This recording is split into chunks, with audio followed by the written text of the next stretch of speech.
जैसा कि मैंने पहले वीडियो में बताया था कि इनर वॉल से हमारा बीम का साइज कैसे दिखेगा और आउटर वॉल से कैसे दिखेगा।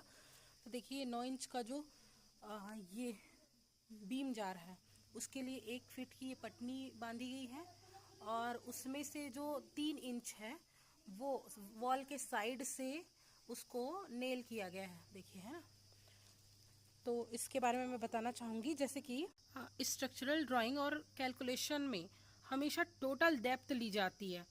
इसमें स्लैब की थिकनेस 5 इंच और स्लैब के नीचे लटकने वाला हिस्सा 9 इंच दोनों शामिल होते हैं। डिज़ाइन के हिसाब से यही साइज ऑफ बीम है। और इसमें जो दूसरा इम्पोर्टेंट पॉइंट है हमारा क्लियर या हैंगिंग डेप्थ।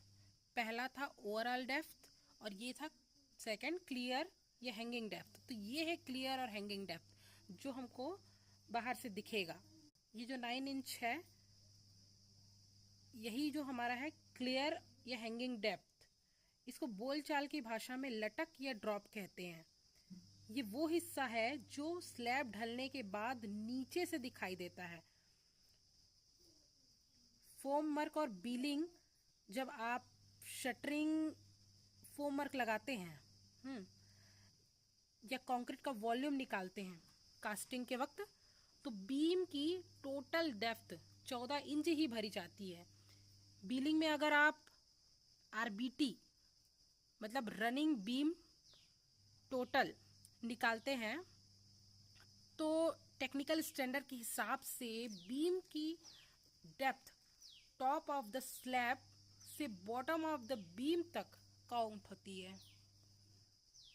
तो आरबीटी में क्या काउंट होता है? टॉप ऑफ द स्लैब से बॉटम ऑफ द बीम, मतलब ये पूरा 14 इंच जो जाएगा वही काउंट होगा रनिंग बीम टोटल में।